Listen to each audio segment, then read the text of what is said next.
Hello everyone, I have another Wars SMP video for you guys, and this one is a pretty big one. We have been doing a lot of stuff on the server, including villager trading, fighting pillager raids, and building the capital city of my nation. We also have a new member of the nation, which is a monumental achievement for me. So, let's get into it. The exact day I uploaded my second video to the series, SuperMarioU5 agreed to join my nation. So he traveled all the way to my base, and this is where it begins. The next day after he arrived, I logged onto the server. At first I didn't have much of a goal, so I decided to expand my base. For this, I used some nice looking blackstone bricks. Where did I get them, you may ask?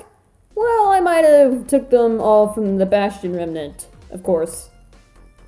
After that, I made a quick excursion to the pillager outpost to kill the caged iron golems for their iron. These iron ingots are definitely not cage-free. But while I was there, I was met with a pillager captain.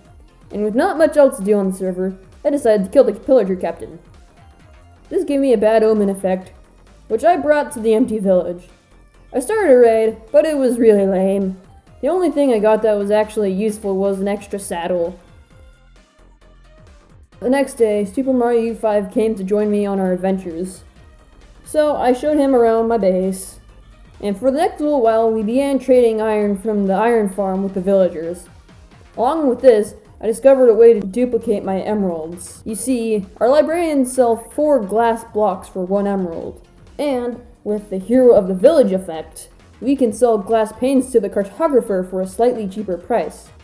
This means that if I were to spend all my emeralds on glass, I could then turn those into glass panes, and then sell them to the cartographer. This effectively gives me more money than I put in. So I duplicated my emeralds a bit with it, until we had over a full stack of emeralds to spend. And with the butcher villager, we now have a simple and sustainable source of food. Meanwhile, at the iron farm, golems have been escaping the killing chamber quite easily by walking on the walls of it. But I was too lazy to fix that, so we'll just have to worry about that some other time. So in the first episode of the series, I collected quite a lot of plants from the jungle on the way to the base. With this, I decided to build a cocoa bean farm and a bamboo farm.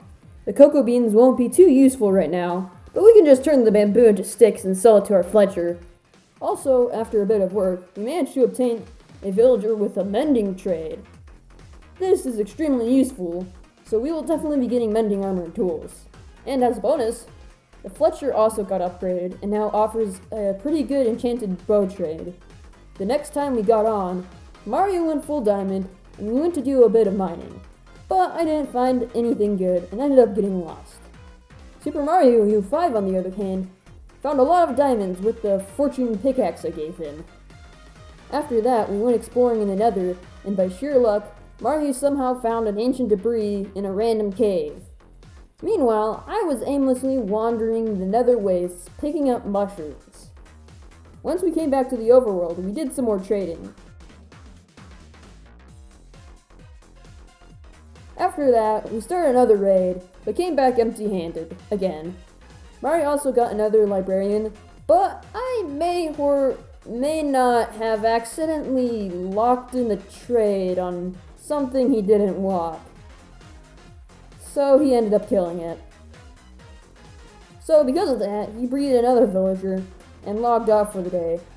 Also, here's these 2 funny glitches that happened to us. Do we have a mending villager? Yeah.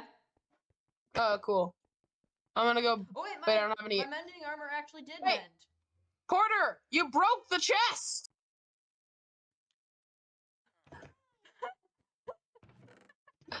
What did you do, Porter? Porter, you reversed the chest! You reversed the chest! How? This doesn't make any sense. You reversed it! Oh, it fixed. That's sad. Wait. Aw, that was amazing though. To get the lectern, okay? Okay, move. You can go under. What have you done? You broke my, you made my lectern get deleted. No, you're holding it. No, I can't. No, You're not, I'm not. But I'm not. Oh, there we go. I had to fix, look. You stood, You stood in the place where I was trying to place it. Okay, move, sir. Notice this players cannot change the profession of the villagers if they have previously traded with them. Okay. Oh well. Well, we could have. So I was right. We could but have at least burned him. Yeah, so I wouldn't get lower with the villagers. The villagers eat wheat. Dude, come over here. Look at this librarian villager. They do that a lot. Wait, can you breed them? Can you breed villagers with wheat? No. So the next time we logged on, we went to do a little bit of mining for netherite. I spent the whole time and didn't find a single debris. Mario, on the other hand, spent about half as long as me and got way more ancient debris than me. I guess I was just having an unlucky week. After that, I gave up and just decided to dig my tunnel upwards and go exploring. I found a little soul sand valley, got some bone blocks, but got lost really quick. But Mario came to rescue me and we went back to the base. Fortunately, even though I didn't get any netherite, Mario gave me an ingot, so both of us got some netherite armor. When we got back, we had some villager troubles, but I ended up with a silk touch librarian. I also breed another villager to be a farmer, which might come in handy later. Anyways, I used all the bone blocks I got to make several stacks of bone meal. I used this to get a huge amount of sweet berries. Why do I want these? Well, I had upgraded the butcher villager, so now he buys sweet berries from us. And a little while later, I discovered that Mario had lied to me about how much netherite he found. In fact, he had enough to go full netherite this whole time. It's nice to see that you just are calm about that thing that I did. What thing? Okay, cool. You didn't even notice, apparently. Wait, what? How have you not noticed? Are you blind? Wait, how are you all full? What? You finally noticed? Jeez, took you long enough. How do you, how? What? You thought I had less netherite than I had more netherite than I was letting on. That's all. Peace. I mean, if you want some more, Yeah? here, you can have those 3, and then if you find one more, you can... Yeah, I had a lot of netherite, okay? The next day, I made a watermelon farm, and Mario died in the nether. He wasn't able to recover his items, so he'll have to start over again. But the next time we logged on, Mario was able to regain his diamond armor through a lot of trading and mining. I also extended the height of the iron golem, killer, toaster thingy, so golems wouldn't escape. But I don't have any video of this, as I had accidentally messed up the recording. But that's okay, as this chapter is pretty much over. Next, Mario and I will build ourselves a mob grinder so we can get more enchantments and repair our mending tools. Next time we got on, and before we began work on the mob farm, I spent a while resetting trade on a villager. You see, Mario really wanted to get a protection 4 villager, as that would allow us to become OP on the server. And after just a few swaps, I managed to get the trade we needed. So I locked it in and put it on my boots. Mario and I spent about an hour building the mob farm. It was a rather easy build, but it used up almost all of our available building blocks. After we finished it, Mario insisted on putting slabs on the top of the farm to prevent mob spawning. It's kind of a waste to do that instead of placing torches, but oh well. But the farm wasn't fully functional just yet, as we need to build an AFK platform to spawn mobs at the highest rates. So the next time we logged on, we did just that.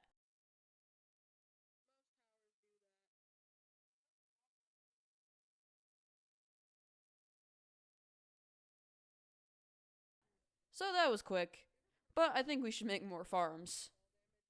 So let's make a drown farm, but that requires 4 turtle eggs. So, the next day, Mario made a redstone clock that repeatedly rings a bell.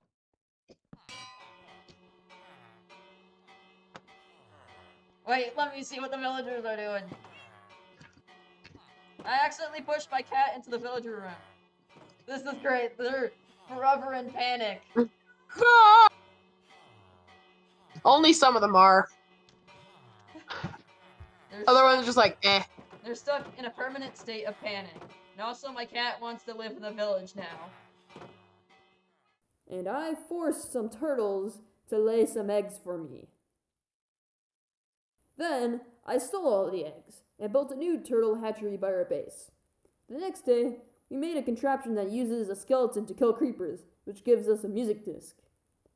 Unfortunately, we only got to use it twice because afterwards, Mario accidentally blew it all up with a creeper. I know. Okay, so get them into the creeper hole. Got it. Well, I failed, actually, to get I them lost one of the creeper hole. creeper's attention. Nah! Okay, you gotta be kidding me. I wasn't trying. What? Oh, great. Now the skeleton's dead. Ow. I give up on this project. And now I'm dead. Again. Okay, this is not even worth it, man. Later, Mario was being a bit careless and died while his bed was obstructed.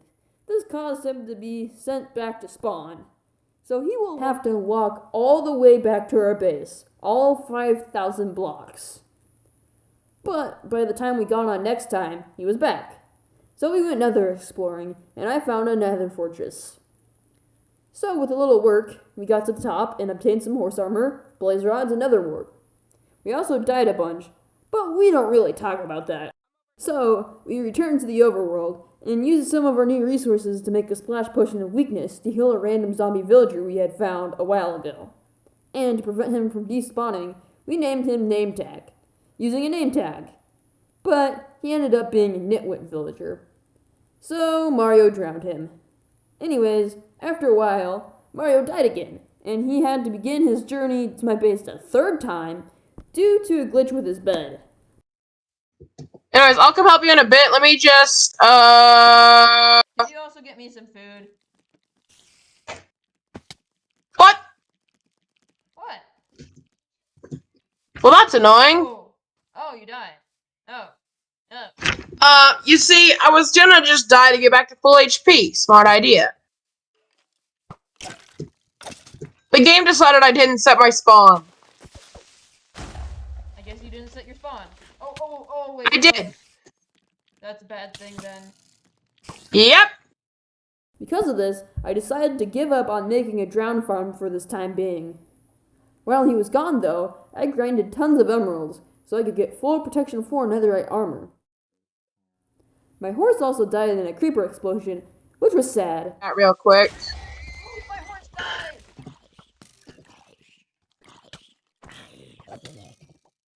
But I replaced him with a donkey. Meanwhile, on his way back to my base, MarioU5 took a stop at Dungeon Master's base.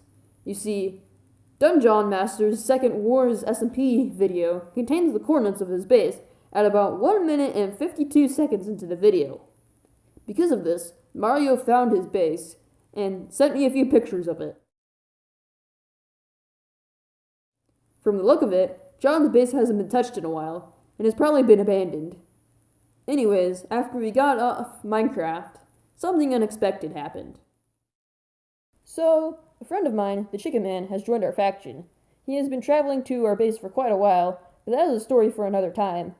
So this has been a pretty crazy episode. We have grinded our gear to netherite with protection 4, mending, and thorns 3. We have built a mob farm, attempted to make a drowned farm, and even found a nether fortress, which happens to be not too far from our base nether portal. So with that said, I'll be taking a bit of a break from making Wars SMP videos. There's a lot going in my life right now, and I am getting rather burnt out from this. So I'm not going to work on making videos for a week or two. So until then, goodbye.